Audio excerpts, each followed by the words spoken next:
എല്ലാവർക്കും വിനീത നമസ്കാരം. ശ്രീമദ് ഭാഗവതം ദശമസ്കന്ധം അധ്യായം 46 ശ്ലോകം 35, 36, 37, 38, 39, 40, 41, 42 8 ശ്ലോകങ്ങൾ ഇന്ന് നമുക്ക് നോക്കാം. ഉദ്ധവര് നന്ദഗോപരെ യശോദയും ആശ്വസിപ്പിച്ചുകൊണ്ടുള്ള വാക്കുകൾ പറയണം. ഭഗവാൻ നിങ്ങളെ മാതാപിതാക്കളായിട്ട് തന്നെ സ്നേഹിച്ചുകൊണ്ടിരിക്കണം. നിങ്ങളുടെ എന്താണ് നിങ്ങൾക്ക് ഹിതം എന്നുള്ളത് ഭഗവാൻ അറിയാലോ. ഭഗവാൻ വരാന്ന് പറഞ്ഞിട്ടുണ്ടല്ലോ നിങ്ങളോട്. അതെന്തായാലും ഭഗവാന്റെ സത്യം പാലിക്കാനും ആയിട്ടും നിങ്ങളുടെ ഹിതത്തിന് വേണ്ടി മാത്രമല്ല, വരാന്ന് പറഞ്ഞിട്ടുണ്ടല്ലോ, ആ വാക്ക് പാലിക്കാനായിട്ട് വരും. ക്ഷമിക്കരുത് എന്ന് പറയുകയാണ് നന്ദഗോപരോട്. ഓം നമോ ഭഗവതേ വാസുദേവായ കൃഷ്ണായ വാസുദേവായ ഹരയേ പരമാത്മനെ പ്രണതക്ലേശനാശായ ഗോവിന്ദായ നമോ നമഃ. ശ്ലോകം 35. ഓം നമോ ഭഗവതേ വാസുദേവായ ഹത്വാ കംസം രംഗമധ്യേ പ്രദീപം സർവസാത്വതാം യദാഹവ സമാഗത്യ കൃഷ്ണ സത്യം കരോതിത. നിങ്ങളുടെ ഹിതത്തിനു വേണ്ടി മാത്രമല്ല വരണത് കേട്ടോ ഭഗവാൻ. തന്റെ പ്രതിജ്ഞ പരിപാലിക്കാനും വരേണ്ടത് ഭഗവാൻ ആവശ്യമാണല്ലോ. യാദവന്മാരും ഭക്തന്മാരുമായ സകല ജനങ്ങൾക്കും അപ്രിയം ചെയ്തുകൊണ്ടിരുന്ന ആ കംസനെ വധിച്ചിട്ട് നിങ്ങളുടെ അരികത്ത് വന്നിട്ട് ഭഗവാൻ നിങ്ങൾ പൊക്കോളൂ, ഉടനെ ഞാൻ വ്രജത്തിലേക്ക് വരാം എന്ന് ഭഗവാൻ പറഞ്ഞില്ലേ ആ രംഗമധ്യത്തിൽ വെച്ച്. അത് ശ്രീകൃഷ്ണൻ സത്യമാക്കാതിരിക്കില്ല എന്നതാ ഉദ്ധവൻ പറഞ്ഞു സമാധാനിപ്പിക്കുകയാണ് നന്ദഗോപരെ. മാഖിത്യതം മഹാഭാഗൗ ദ്രക്ഷ്യത കൃഷ്ണമന്ദികേ അന്തർഹൃദി സഭൂതാനാം ആസ്തേ ജ്യോതിരിവൈധസി. ഹേ മഹാഭാഗ്യശാലികളെ, ഇത്രയും കാലം ഞങ്ങൾക്ക് സഹിക്കാൻ വയ്യ എന്ന് നിങ്ങൾ വ്യസനിക്കരുത്. നിങ്ങളുടെ അരികില് ഉടനെ ശ്രീകൃഷ്ണൻ വരും. നിങ്ങൾക്ക് സഹിക്കാൻ വയ്യാത്ത ക്ലേശം ഉണ്ടെന്ന് ഭഗവാൻ അറിയാം. ഭഗവാന് സകല ഭൂതങ്ങളുടെയും അന്തർഭാഗത്തിലെ അരണിയിൽ അഗ്നി എന്ന പോലെ ഇരിക്കുന്നതിനാൽ നിങ്ങൾ പറഞ്ഞറിയിക്കാതെ തന്നെ നിങ്ങളുടെ ആ മനോവൃത്തി നന്നായിട്ട് അറിയണുണ്ട്. എല്ലാ മരക്കഷ്ണങ്ങളിലും തീയുണ്ടെങ്കിലും അതിനെ പുറത്തേക്ക് പ്രകാശിപ്പിക്കണമെങ്കിൽ 2 കഷ്ണങ്ങൾ ഒരുമിച്ച് ചേർത്ത് മഥനം ചെയ്യണമല്ലോ. അതുപോലെ ഗുരുശിഷ്യ സംവാദ നിമിത്തമുണ്ടാകുന്ന വിചാര രൂപമഥനത്താൽ അന്ധക്കരണത്തിലുള്ള മലിനവൃത്തികൾ നശിച്ച് ഭക്തി ജനിക്കുകയും ഉടനെ ശ്രീകൃഷ്ണ രൂപം കാണാൻ ഇടവരികയും ചെയ്യും. എല്ലാവരുടെയും ഹൃദയത്തില് ഭഗവാൻ ഇരിക്കുന്നുണ്ട്. എല്ലാ മരക്കഷ്ണത്തിലും തീയുണ്ടെങ്കിൽ അതിനെ പുറത്തേക്ക് പ്രകാശിപ്പിക്കണമെങ്കിൽ 2 മരക്കഷ്ണങ്ങൾ ഒരുമിച്ച് ചേർത്ത് മഥനം ചെയ്യണം. അതുപോലെ വേണം. അപ്പോഴാണ് ഭഗവാനെ കാണാൻ പറ്റുള്ളൂ. അന്തർഹൃതി സഭൂതാനാം വിറകിൽ ജ്യോതി ഇവ, ഏധസി വിറകിൽ ജ്യോതി ഇവ തേജസ് എന്ന പോലെ ആസ്തി ഇരിക്കുന്നു. നഹ്യസ്യാസ്തി പ്രിയ കശ്ചിൻ നാ പ്രിയോ വാസ്ത്യമാനിന നോത്തമോ നാഥമോ വാപി സമാനസ്യാസമോപി വാ. അത് ഇപ്പോ വാസുദേവരെയും ദേവകിയല്ലേ കൂടുതൽ സ്നേഹിക്കണം, സ്വന്തം അച്ഛനമ്മമാര് അവരല്ലേ എന്ന് അവര് വിചാരിച്ചെങ്കിലും വെച്ചിട്ട് പറയണം. സാധാരണ ജനങ്ങളെ പോലെ ശരീരാദികൾ ഞാൻ എന്നും എന്റേതെന്നുള്ള ഭാവം ഭഗവാനില്ല. അതുകൊണ്ട് ഒരാള് പ്രിയനെന്നും മറ്റൊരാൾ അപ്രിയനെന്നും അത് ഭഗവാന് വിചാരമില്ല. ബ്രഹ്മാവ് മുതൽ സ്തംഭം വരെയുള്ള ചരാചരങ്ങളിൽ അനുസ്യൂതനായിരിക്കുന്ന സൂത്രാത്മാവ് ശ്രീകൃഷ്ണ ഭഗവാനായതുകൊണ്ട് എല്ലാറ്റിലും സമസ്വഭാവനായിരിക്കുന്നു. അതുകൊണ്ട് ഒരുവൻ ഉത്തമൻ, മറ്റൊരുവൻ അധമൻ, ഒരാള് സമാനൻ, മറ്റൊരാള് താണവൻ എന്നീ ഭാവം അത് ഭഗവാനില്ല. അതുകൊണ്ട് പ്രിയതരന്മാരായിരിക്കുന്ന വസുദേവ ആദികളെ ഉപേക്ഷിച്ച് വരില്ല എന്ന് വിചാരിക്കണ്ട കേട്ടോ.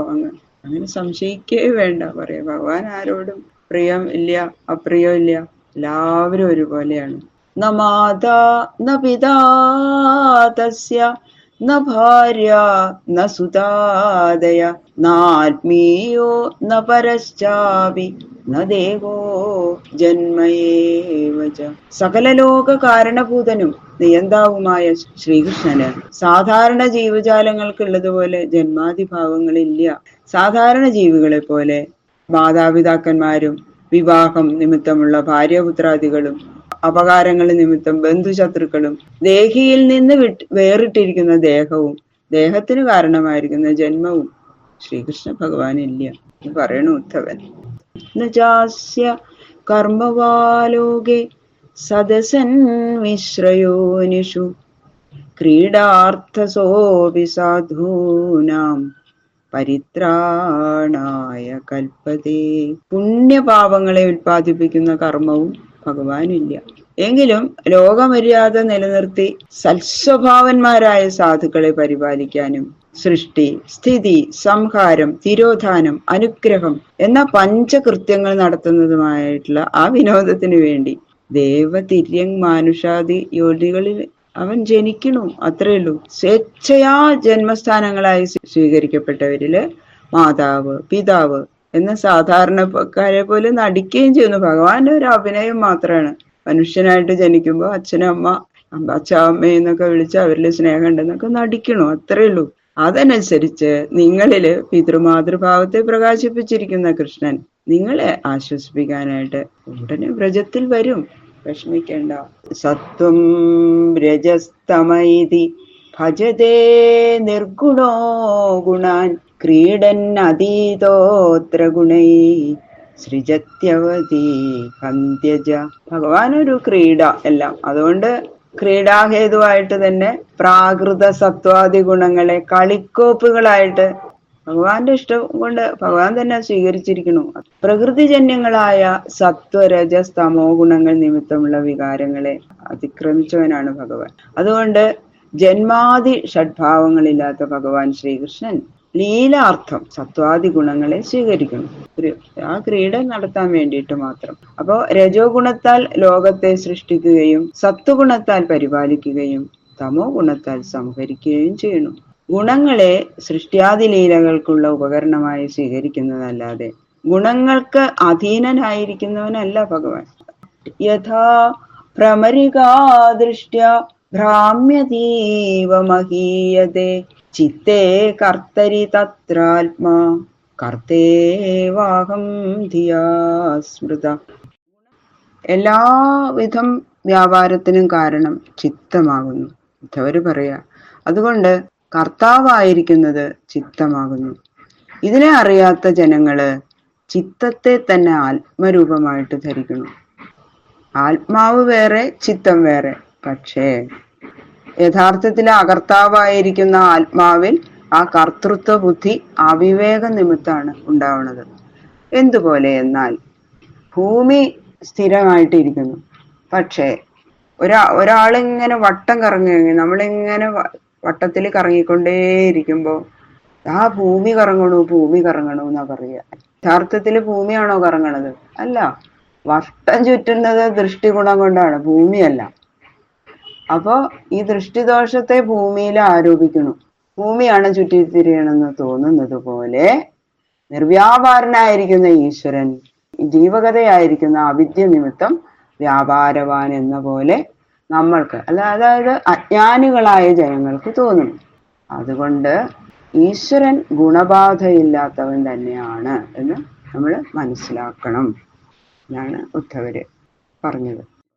യുവയോരേവ നൈവായം ആത്മജോ ഭഗവാൻ ഹരി സർവേഷാം ആത്മജോ ഹ്യാത്മാ പിതാ മാതാ സ ഈശ്വര.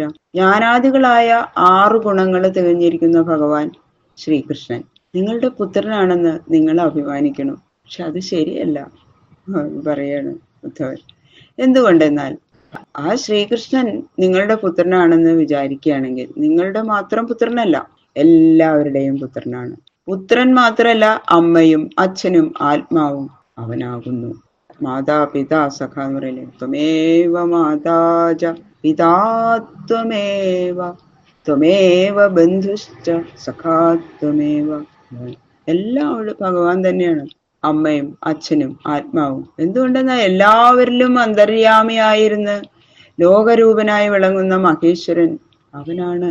അപ്പോ അങ്ങനെയുള്ള ആ ഭഗവാനോട് അനേകവിധം ബന്ധം ലോകത്തിനുണ്ടെന്ന് കാണിച്ചത് എന്തിനാണെന്നാൽ പുത്രത്വ ഭാവന നിമിത്തമുള്ള ക്ലേശം അവിവേക കർത്തൃകമാണ് എന്ന് ബോധിപ്പിച്ച് സർവാത്മാവും സർവസ്വരൂപനുമായ ശ്രീകൃഷ്ണൻ മഹാദേവനാണ് എന്ന് ഉറച്ചു ഭജിച്ച് ഞാനെന്നും എന്റേതെന്നുമുള്ള ഭാവനാരൂപമായ ഈ സംസാരബന്ധത്തെ നിശേഷം മുറിച്ചു കളഞ്ഞ് ആത്മരൂപനായ ശ്രീകൃഷ്ണൻ ഒരു ഞൊടി സമയവും നിങ്ങളെ പിരിയാതെ ഇരിക്കണു എന്ന് ഉറച്ച് പരമാനന്ദികളായിരിക്കൂ എന്നതാ ഉദ്ധവൻ നന്ദഗോപരെ പറഞ്ഞ് ബോധ്യപ്പെടുത്തി കൊടുക്കണം. ബാക്കിയുള്ള ശ്ലോകങ്ങള് നാളെ നോക്കാം. സർവത്ര ഗോവിന്ദ നാമ സങ്കീർത്തനം ഗോവിന്ദ ഗോവിന്ദ ഗോവിന്ദ.